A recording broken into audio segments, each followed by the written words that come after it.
L'histoire d'aujourd'hui, quand j'ai écouté ça, moi-même, j'ai eu peur. Ah oui, j'ai eu des frissons, je vous mens pas. C'est une dame qui a pris la peine d'expliquer exactement comment ça se passe à l'Est, comment on fait pour initier les gens à la secte et tout, et tout, et tout.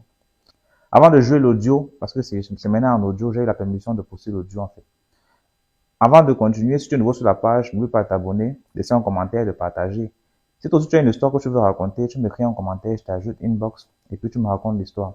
Bon, écoutons l'histoire. Par rapport au lavage, il faut vraiment parler de ça. En fait, le principe, c'est quoi? C'est qu'il y a plusieurs types de lavage à l'Est.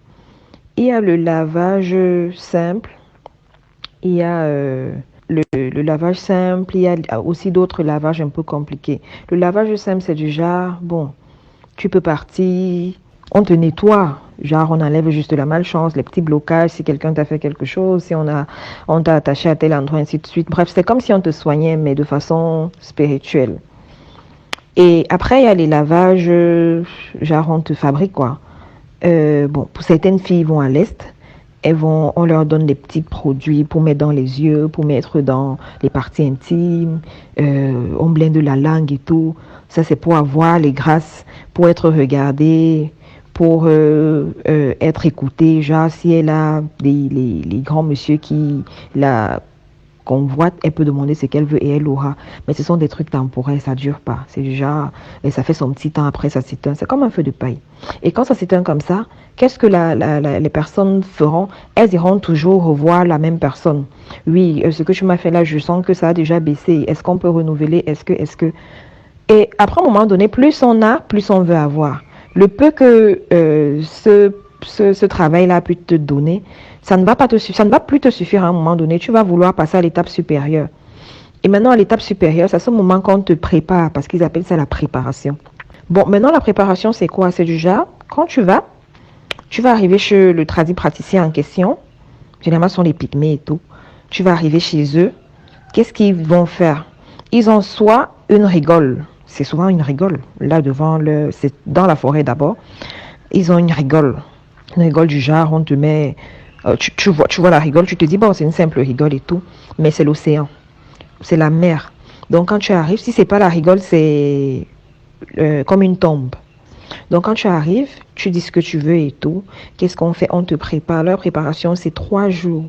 Donc, tu arrives, le monsieur peut te dire, OK, rentre dans la rigole qui est devant ma porte là. Tu te dis, bon, tu vas aller mettre tes pieds dans la rigole, tout simplement. Mais en entrant, en mettant tes pieds dans la rigole, tu vas entrer totalement. Jusqu'on ne verra plus ta tête, même pas tes cheveux. Tu es là-bas dedans, il te maintient là-bas dedans 3 jours, il sait comment il te nourrit spirituellement et tout, mais tu es dedans, tu te noies par rien, rien, rien. Bref, c'est déjà les trucs mystiques. Il te met là-bas dedans, et qu'est-ce qu'il fait? Il finit de travailler, au bout de 3 jours, il te ressort. Quand tu sors de là, tu pars, mais tu es l'étoile. Tu es l'étoile, pareil pour la tombe. On te met dans la tombe, donc on t'enterre complètement le corps, on laisse juste la tête à l'extérieur. Tu es là-bas dedans 3 jours. Après les 3 jours, quand c'est terminé, ils t'enlèvent, tu repars. Et quand on t'enterre, quand c'est la tombe, quand on t'enterre, c'est 3 jours, mais avec un feu, on allume un feu au-dessus de la tombe. Donc tu es en dessous, la terre est au milieu et on met le feu au-dessus. Il sait ce qu'il fait et tout. Voilà, au bout de 3 jours, on t'enlève. Ça ne te brûle pas. Ça ne te brûle pas. Tu n'as rien du tout. Il sait comment il t'entretient, comment il te nourrit spirituellement et tout. Il t'enlève. Après, tu pars. Tu es l'étoile. Tout ce que tu veux, tu auras. Tout ce que tu veux, tu auras. C'est la gloire qui va suivre après. Mais généralement, ces choses durent entre 5, 6, 7 ans pour les plus chanceux. Parce qu'ils ne créent pas les chances. Qu'est-ce qu'ils font? Dans nos vies, Dieu nous a donné une barre de chance. Ça veut dire que si ta barre est à 100% à ta naissance, au fur et à mesure que tu évolues, ta barre diminue. Donc tes chances sont exploitées, ça diminue. Ça veut dire que ce que tu peux avoir à 30 ans, tu ne l'auras jamais à 19 ans ou 20 ans. Donc Dieu sait comment il a réparti ça tout au long de ta vie. Mais qu'est-ce qu'ils font? Ils regroupent toutes tes chances et ils te donnent ça instantanément, une seule fois. Tu finis d'exploiter tes grâces, tes chances. Après, ça c'est avec la préparation, hein, les trucs de 3 jours là. Quand c'est terminé, tu repars les voir pour leur demander, voilà, le truc là, ça me donne plus et tout et tout et tout. Ils vont checker, ils vont te dire, voilà, ta barre de chance est à 0. Ce n'est plus possible, tu ne peux plus rien avoir, tu as déjà tout exploité. Et c'est à ce moment que commencent les sacrifices. Ils vont maintenant te dire de faire des sacrifices. Donc, il faut que tu sacrifies quelque chose. Peut-être si tu n'as pas encore d'enfant, si tu n'as pas encore eu à enfanter, on va peut-être demander ta fertilité. D'autres, on demande les choses comme ramener les spermes de ci, ramener ça, il faut sacrifier ceci, il faut sacrifier cela. Toi, tu peux te dire que bon, comme on m'a demandé la chèvre, je vais aussi aller acheter la chèvre au marché, je viens avec. C'est pas cette chèvre-là, ils ont toujours des langages codés et tout. Donc, c'est pas cette chèvre-là. Les gens ne comprennent pas. Tu te retrouves en train de faire des sacrifices comme ça. Tu sacrifies telle chose, tu sacrifies ceci, tu sacrifies cela, juste pour la gloire, la belle vie, les yeux du monde et tout. Tu veux pas accepter ta situation et tout. Tu veux avoir l'argent et bref, les longs yeux. Et c'est comme ça que tu te retrouves dans ce cercle infernal, à sacrifier, à sacrifier. Aujourd'hui, c'est un petit sacrifice. Demain, on va demander plus grand. Après, demain, ce sera. Après, c'est pour ça que tu vas entendre à l'Est, il y a beaucoup de le business des ossements, le trafic des ossements, là. On appelle ça à l'Est l'or blanc. Ils appellent ça. Les trucs des ossements, l'or blanc. Il y a un quartier à Bertois qui s'appelle Manjou. C'est à la sortie de la ville de Bertois. À Manjou, on enterre, c'est du genre quand on enterre, ils viennent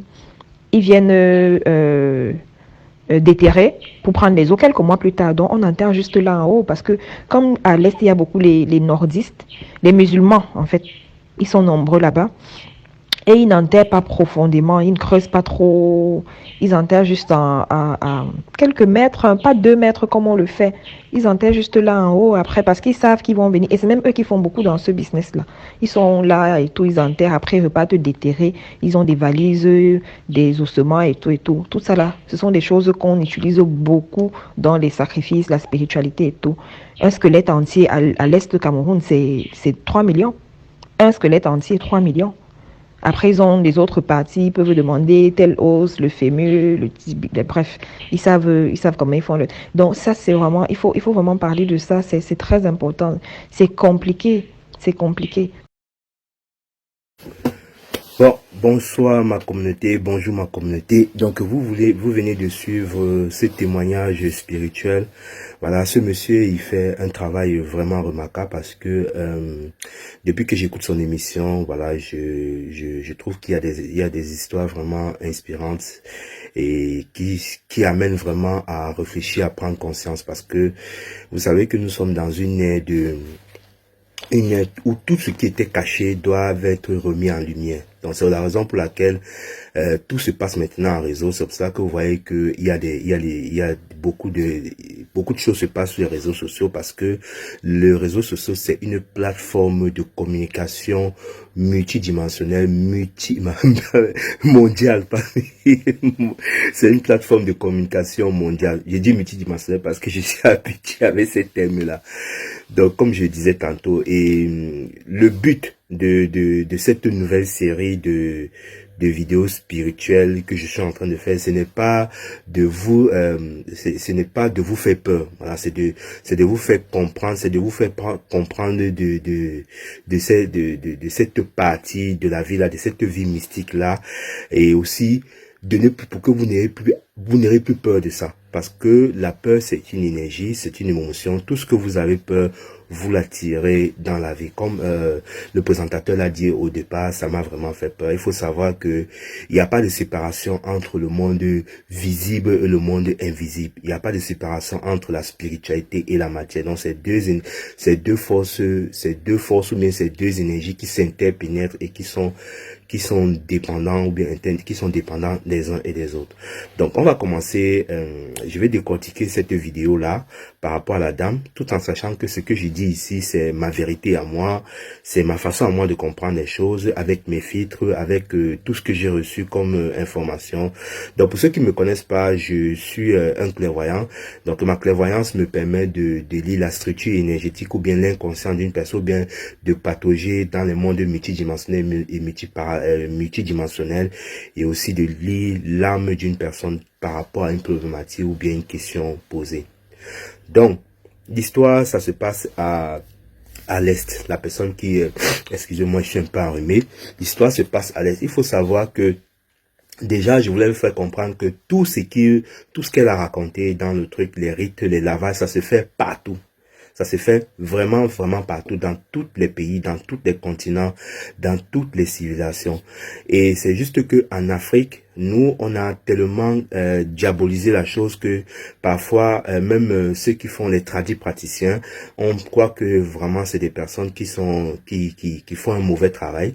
Il faut savoir qu'il y a des tradis praticiens, où il y a des marabouts, il y a des sorciers qui font du bon travail, qui font du bien avec l'énergie. Parce qu'il faut savoir que l'énergie du sorcier, c'est juste une énergie. Et maintenant, c'est en fonction de votre intention que vous allez décider de faire ce que vous avez décidé de faire de cette énergie-là, où vous allez faire du bien, où vous allez faire du mal. Et c'est comme ça que certaines personnes décident de choisir de servir l'ombre, voilà, et d'autres personnes décident de choisir la lumière. Comme nous les humains, chez les humains, il y a ceux qui sont gentils, il y a ceux qui, à la base, qui sont mauvais. Donc c'est la même chose, donc c'est l'intention qui va définir quel est le travail, qui va définir ce qu'on doit faire avec. Donc il faut savoir que ce rite-là se fait partout. Donc, si on remonte chez les Amérindiens, on va trouver là-bas on les appelle pas des marabouts comme en Afrique, on les appelle des chamans. Et ces chamans-là, ils font des rites. Tu vois, ils font des rites de purification, de lavage. Quand ils veulent nettoyer votre aura, votre corps énergétique, c'est ce que la dame a dit dans la vidéo. Ils font ce qu'on appelle le rite de la mort et de la vie. Donc, dans la mort, on va vous enterrer, tout en sachant qu'ils vont travailler avec les 4 éléments. Donc, ils travaillent avec l'élément de la terre, l'élément du feu, l'élément de l'air et l'élément de l'eau. Et ces éléments-là sont des éléments, des esprits très puissants qui peuvent purifier notre corps. Donc, le rite qu'elle a fait dans le truc, que le monsieur a fait, que la dame a expliqué dans le truc, c'est juste un rite de lavage qui se fait dans toutes les civilisations. Vous allez retrouver ça chez les chamans, où on va vous enterrer complètement et après on va vous enterrer pour que la terre puisse vous purifier, vous laver. Et puis maintenant, le feu va venir aussi purifier, nettoyer et tout ça, tout ça. Il y a aussi le rythme de l'élément air, tu vois, et aussi le rythme de l'élément eau où on va vous laver. Cette rythme-là permet de purifier votre centre énergétique, tout votre corps, vos chakras, vos corps énergétiques, vos corps subtils, et ainsi de purifier votre subconscient. C'est la raison pour laquelle elle explique que quand vous sortez là-bas, vous devenez clean. Et c'est tout à fait normal. Donc, vous allez trouver cette pratique-là chez les Amérindiens qu'on appelle les chamans. Vous allez trouver ça ici même en Europe, en Occident, ça se fait.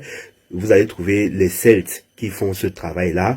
Vous allez trouver les Vikings. Si vous avez, pour ceux qui ont vu la série Vikings, vous voyez bien que ces Vikings-là, dans la série, ils font des trucs comme ça. Même en Asie, vous allez trouver ça, vous allez trouver ces enseignements. Parce qu'il faut savoir que tous ces enseignements-là, c'est la même chose. C'est juste la forme qui diffère et c'est la métaphore qui change. Donc, chez les Amérindiens, on va parler de chamans. On va dire oui, ça ce sont des chamans, ça, et en Afrique, en Europe, en Occident, on va parler des Celtes, ou on va parler des sorciers, on va parler des guérisseurs. Donc en Amérique latine, en Asie, on appelle aussi les chamans les Mongols, ou bien ceux qui font les Tibétains, on les appelle aussi les chamans. Mais en Afrique, on les appelle beaucoup plus marabouts, sorciers. Donc vous savez que ça dépend aussi de plusieurs choses qu'on ne va pas entrer dedans. Donc pour moi, je ne dis pas que ce que la fille est en train de dire, que vous allez aller demander ça pour avoir des grâces. Donc moi déjà, je ne souscris pas au fait que elle dit que chacun a sa barre de chance. Moi, je ne suis pas d'accord à ça, je ne crois pas à cette croyance-là. Donc moi, je crois que nous sommes un être humain et chaque être humain a sa capacité, à son énergie, à son étoile. Bon, si je peux parler étoile, et c'est à base de ça qu'il fait ce qu'on appelle sa mission de vie. Et cette mission de vie là est son intention d'incarnation. Donc, il peut arriver que au cours de votre vie, vous avez par exemple un don ou bien vous avez une qualité, mais vous avez peur d'utiliser ce don-là ou ces qualités-là pour X ou X raisons. Ça peut être lié à une vie antérieure ou bien une vie multidimensionnelle où vous avez utilisé votre pouvoir. En spiritualité, ça s'appelle la peur de son pouvoir. Et quand vous avez utilisé ce pouvoir pour pouvoir détruire les choses, vous avez fait du mal à ce pouvoir-là. Et quand vous revenez dans cette vie-là, une partie de vous a peur d'utiliser ce pouvoir-là parce que lui s'est dit que vous allez utiliser ce pouvoir-là pour faire du mal. Or, peut-être dans une vie antérieure, vous avez choisi une incarnation d'ombre. Eux, il fallait travailler pour l'ombre. Et peut-être dans cette vie-ci, vous avez décidé de travailler pour la lumière. Mais une part de vous a peur de ce pouvoir parce que quand vous avez, après votre mort, quand vous avez fait le bilan de votre mort, vous avez culpabilisé de mal utiliser votre pouvoir pour pouvoir détruire les autres. Donc, ce sont des choses qui restent inconscientes en soi. Et moi, généralement, c'est des choses que je capte souvent et je traite parfois. Donc, j'aide parfois les gens à dépasser ça, à utiliser leur pouvoir avec conscience, sans toutefois avoir cette peur du pouvoir. Donc, il n'y a pas cette notion que Dieu a donné une chance à tel, une barre de 100% de chance à l'autre, et à l'autre il a donné 80%, à l'autre il a donné 10%. Non, moi je ne souscris pas totalement à ça. Pour moi, la source, Dieu, est un amour inconditionnel et il nous a tous mis au point, au même niveau. Donc si il peut arriver que certaines personnes vivent des choses difficiles, ça je ne refuse pas. Mais ces situations difficiles-là sont en lien avec tout ce qu'elle a vécu dans ses vies parallèles, dans ses vies antérieures. Donc, ce qui fait que c'est une sorte de karma, c'est une sorte de karma, pas de karma de punition, mais une sorte de karma, c'est-à-dire l'énergie qu'il a renvoyée, ce qu'il a fait, il le reçoit en retour. Donc, c'est une façon de neutraliser son karma. Et quand vous êtes dans cette phase-là, il faut accepter la situation, il faut accepter que la vie que vous menez, c'est votre vie et à un moment donné, ça va passer. Parce que si vous luttez contre une énergie, vous lui donnez plus de force et puis cette énergie-là va continuer toujours à vous sucer. Voilà, parce que la meilleure façon de dépasser une situation, c'est d'accepter la situation telle qu'elle est, sans jugement, en se pardonnant. Donc c'est très important de prendre compte de ça, parce que si vous prenez le choix d'aller suivre les tradis praticiens, les marabouts, bien les sorciers qui sont mal intentionnés, qui travaillent pour l'homme, c'est normal qu'ils vont vous donner des choses, ils vont vous demander des choses en retour pour pouvoir vous donner une force minime, parce que comme la fille a dit, c'est minime, donc ça finit avec le temps, pour vous insister toujours à revenir. C'est comme une drogue, c'est comme une addition, c'est comme on vous donne du sucre, et après vous partez vous goûter, c'est très bon, après vous mangez du sucre, vous mangez, dès que ça finit, vous revenez, parce que ils savent que vous allez revenir. Donc je ne vous conseille pas vraiment de suivre cette voie-là. Sachez que vous avez votre étoile, vous avez votre don, il suffit seulement de faire un travail sur vous, ayez confiance en vous, acceptez-vous tel que vous êtes, et à un certain moment donné, tout va se débloquer naturellement. Tout va se débloquer naturellement. Nous, les êtres humains, généralement, on essaie de vouloir tout avoir dans la vie parce qu'on compare notre vie aux autres, on compare notre vie aux êtres, on peut avoir une vie difficile, mais je vous dis que cette vie difficile peut être dépassée et transmutée si vous acceptez votre situation.